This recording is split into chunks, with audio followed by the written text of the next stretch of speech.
with Tiffany personally, that if you deal with her, this is what you're going to deal with. Cool. You know, people say that they light workers. People say that they help us. People say that they heal us. But now, here I am with a woman with a 1-year-old baby. Let's say about this 1-year-old baby. The baby's 1 year old and he already has rotten teeth in his mouth.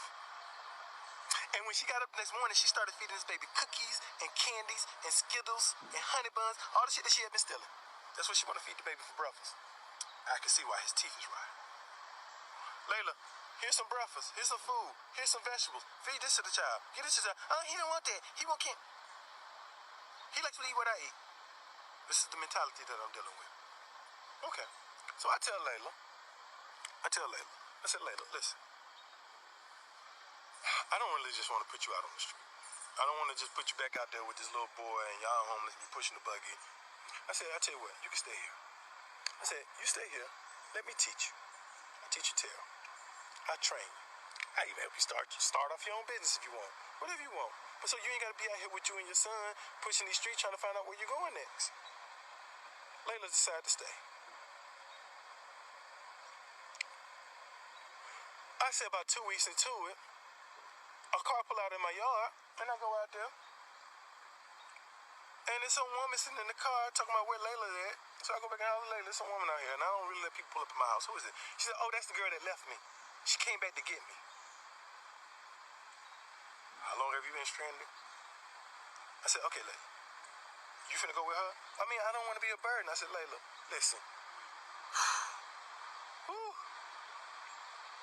It's your choice. You can stay and we can continue to grow because you already see what I'm doing, or you can go with her. Layla decided to stay. And as Layla stayed, I got to observe Layla actions. You know, I got a 1-year-old boy here and he ain't got no teeth in his mouth. I mean, rotten teeth in his mouth. And this girl sits him up in a car chair at the kitchen table, doesn't strap nothing, not even balance right, and he falls out and hit his head. She takes him outside the next day, and we got a concrete porch slab, and she sits him up in this same goddamn seat. And the boy falls and hit his head on the porch. Then, still not learning her lesson, she sits him back up in the chair to where he falls off the porch. Yeah. She loves her son, but boy, now I understand why she told me child services was trying to take her child from her. Now I see why. Got rotten teeth, he's dirty, he's nasty, he's homeless. You dropping him on his head. So now, let's fast forward a little bit. So now Layla wants to help put in some money, and I told her that's unnecessary, but she's used to doing what she do. So she likes to go on dating sites and just meet guys. And then when she meet them, she'll just get in the car with them and go. So I used to say, Layla, just leave your baby here with me if you're going to get in the car with these guys. And she's like, no, I'm just playing them out their money, and that's why I take my son, because I use them as a dick shield. How am I going to have sex with you when I got my son with me? So I take my son everywhere I'm going. I said, yeah, Layla, but that dangerous that you get in the car with these guys that you just met online with your child. She's grown, and they ain't got no control over that. She's grown. Layla used to walk off and go to the store. It's about a mile to the store. And then when she come back, she'll come back in a car with some guy that she met at the store that just gave her a ride. Layla, that's dangerous. You shouldn't do that. And don't have them pulling up in my motherfucking yard either. Because I don't play that.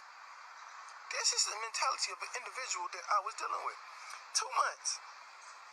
2 months into Layla staying with me. She made contact with some friends from Jasper. The first guy came up there. And I was like, okay, Layla, I ain't gonna, because I don't really let people come to my house. But all right, Layla, go ahead and let them come over. So the guy come over, they stay outside, they talk.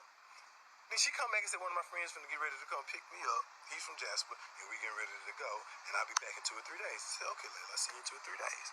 So the next guy pull up, and I don't ever even go outside. And she outside talking to him, boom, boom. I'm in my room.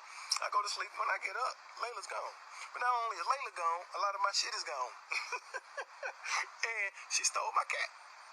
My cat disappeared. Mancoon, beautiful cat. Haru. She stole my cat, y'all. And now here it is. She comes back after 2 days. I don't even say nothing. I let her stay in that house for 2 more days before I even addressed this issue of some of this missing shit. And what I noticed was, this girl been sleeping with this cat, playing with this cat every day. Now, this cat could have ran away. It was possible. It's possible. It's possible my cat just ran away, y'all. But now, here it is, and I got a Maine Coon, and you've been playing with him and sleeping with him and everything, and now for the 2 days that you've been back, you don't even notice he's missing or don't even address the issue or ask, where is he? That's how I know you got my cat.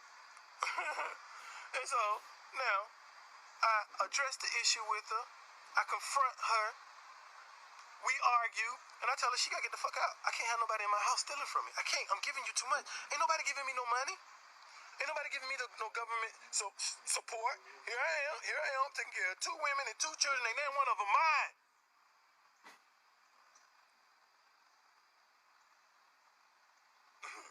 Let's talk about it. Since we like workers, since we help people, well, here I am helping people. Here I am, I just took someone homeless off the street, her and her son, and I gave her a place to stay, and she just stole from me. So you know what? I'm gonna put her back out on the street. So now here we are, and she's crying, oh, I can't, no, I don't, and all that other bullshit, lip service. And I'm looking at her son as I'm getting ready to put her out my goddamn back door, because she don't deserve to get put out my front. You finna go out my back door.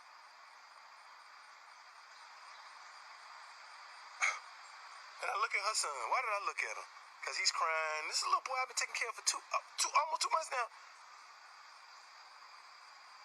And my heart break. She found that last little piece of heart that I had, and she broke it. And I'm like, Layla, come here, because you don't have nowhere to go. So why are you stealing from the only person that offered you a place to go, that offered you a job, that offered to teach you, that offered to give you support, and ain't trying to have sex with you, ain't trying to manipulate you, ain't trying to get in your panties, ask you for nothing. And you want to steal from me. Here we go. I let her stay. But you know what? I got my own plans right now. So in my mind, I'm like, I gotta get her out of the house because she ain't gonna continue to take. See, I understand that she's a thief. I've been a thief. I understand that she steals. I steal, so I ain't gonna pass no judgment on her. I just want you to change like I changed. A motherfucker can change, y'all. You can look at a report, or you can look at a person's felonies and say, oh, this is who they are. No, that's what's on paper. I'm in the present. I tried to bring her to the present and not her past. Here we are. And I decided to manifest Layla a car. Yeah, let her get you away from me. And so now, I think it took like a week or 2. It didn't take much longer. I don't think she stayed with me much longer after that. Maybe it was a month. And we manifested her a car.